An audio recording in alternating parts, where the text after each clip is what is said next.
Okay, in this mini tutorial, we're going to look at how to write the background research part of your Coastal Mini project. You will have finished and written your introduction, which outlines why you're doing the study. You'll have developed your one research question for this particular project, looking at the pH and how it changes. And we're now going to build on that research question that it forms the backbone of the project into a background research.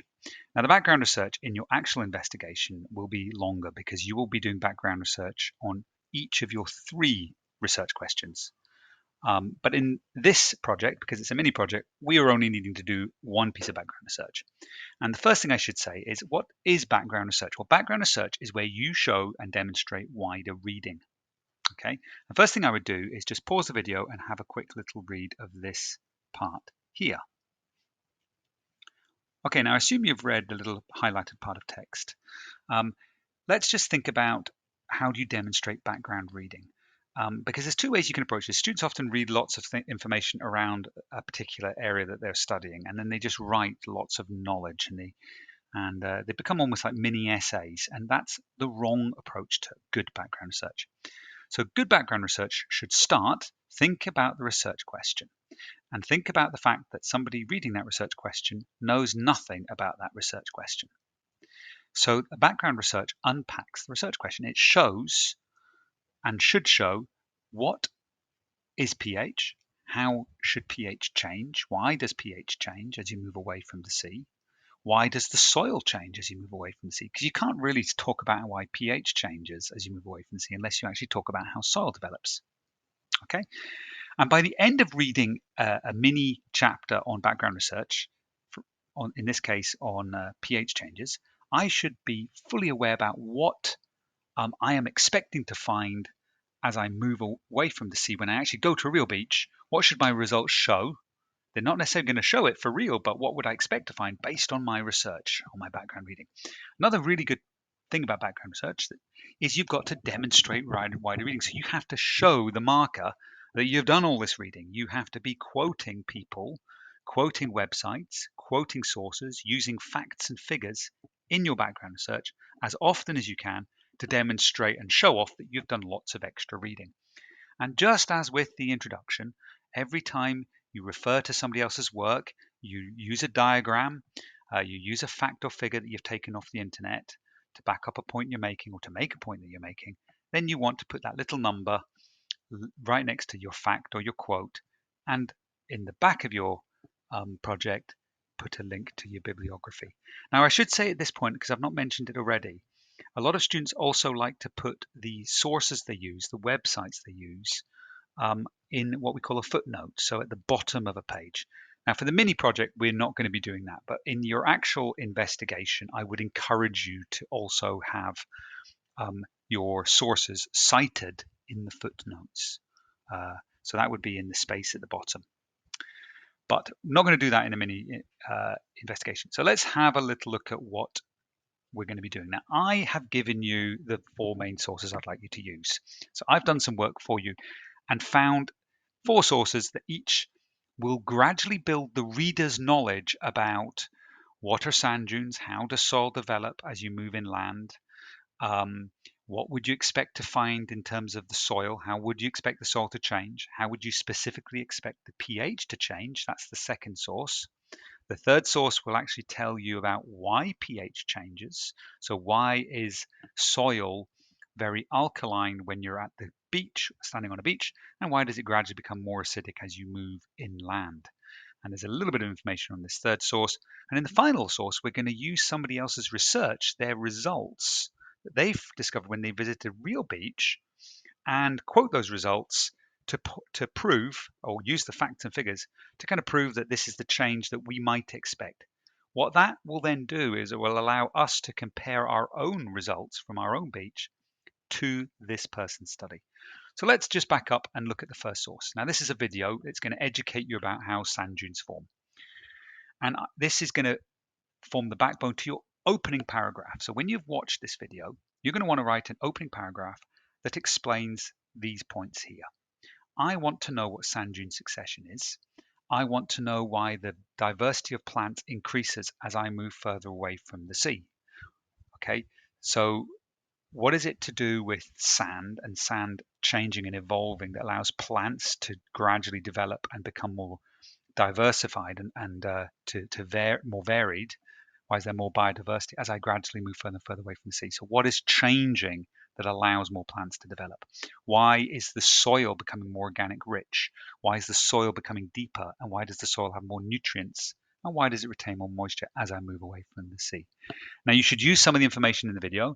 It shouldn't be massive. The video is a very interesting video to watch, and you could end up writing an awful lot, but you don't want to do that. You just want me as the reader to start to become aware that the soil is changing as I move away from the sea. And the reason is to do with sand dune succession. And obviously, you're going to want to do a little bit of explaining about what sand dune succession is.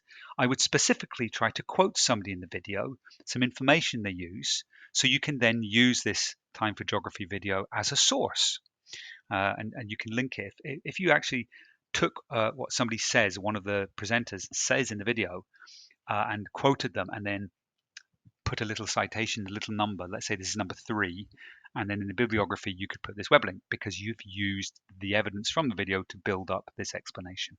And you really want to do that because that is showing me, the reader, that you have done some research.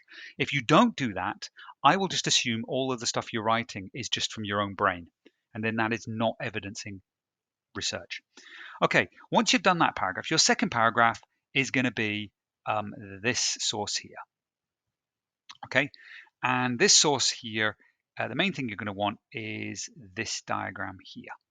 Okay, it's a bit blurry, but what's important is what's underneath. So here's the sea, here's the shoreline where we started on Tentsmuir, and we walked back through the sand dunes, okay, the 4 dunes and the yellow dunes. There's the embryo dunes, you can see them up here. Then we got behind the dunes into the grey dunes. We were in a dune slack, that's actually where you go below sea level. And then at the very back of the beach, we walked into scrub and woodland, and there was some forestry at the back of Tentsmuir Beach. Underneath this, what we call this cross section of a beach, you can see how the soil is going to change, how its color will change, how the humus content, so that's how the amount of organic material is in the soil. So less than 1% when you're on the beach is organic content. By the time you get to the back of the beach, more than 40% of the soil will be organic content. This shows you the calcium carbonate, so that comes from the seashells. So and that affects the alkalinity of the soil. So 10% of the soil is made up of little tiny seashells, and you can see how that changes. But the most important data here is the pH. Okay, you can see the distances: 0 to 20, 20 to 80, 80 to 50. So as we're getting further away from the sea, we can see the pH changing. Now, once you've copied this diagram in, you can then discuss what the diagram is showing. You can explain what the diagram shows about soil. Yeah, don't explain, just describe, because you're not explaining, you're just saying the soil should be doing this according to the diagram. We can see that it's doing this. It also allows you to quote this source. So under the diagram, you're going to want to put this source, and then also put it in your bibliography. Our third source, this is the third paragraph. Now, this is a short paragraph, but of course, the next step, we now know a lot about soil, and we've been introduced to the idea that soil is getting more acidic as we move away from the beach. So the pH is dropping. Why is it doing that? So here in this source, you're going to explain why it does that. You're going to use a bit of information from this Wikipedia site that once you've quoted the information from the Wikipedia site and explained it, you're going to then want to use this source. So put a little number like a number 4 next to your information that you're using from this website, and then put it in your bibliography and use this web link to show you've read that. And finally, our final source. This is where we've found somebody else's work. Somebody else has gone out there and done a beach study. And it's a huge source. And I am going to be using one page from it, page 302. But when I do this, I would start by describing that research done by research presented in the Journal of the Royal Society of New Zealand, which looked at soil vegetation relationships on beaches, or some kind of opening paragraph, written by, and you could name the authors, found found some data about or gathered data on how pH changes. And what you're then going to want to do is I'm going to go all the way down to the actual results, which are here. Okay. So what did they discover? Well, they discovered in the dunes, okay, that the pH was here. Okay. And we can see as they moved backwards in the Dune Hollow, the Dune Creek. Now they've got names for them. They don't actually give us distances, but we can see that the pH starts at 7.8 and drops to 5.4. It depends on which depth of soil you looked at. So they've got some data on the pH. That's the data range, 7.8 to 5.4, from the front of the beach to the back of the beach. Now you're going to want to quote that information and then put a little citation next to it and put it into your bibliography. And it's this piece of information that when we look at our own results that we gathered from that beach, we're going to compare our results to this data to see whether our results are consistent with the beach studied in New Zealand. Okay, and that is a good background research. If I just jump back, you could include pictures and diagrams. Anytime you do that, you want to call them figure 1, figure 2, figure 3. If you're going to include a diagram, and you will have a diagram in this particular piece of background research. Of course, any information, text, facts, figures, images, you must link them to the bibliography.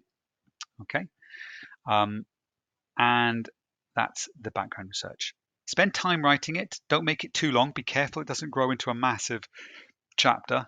You're not looking at writing something here that's going to be much more than 300 to 400 words. So be careful with your words and edit it down once you've done your writing.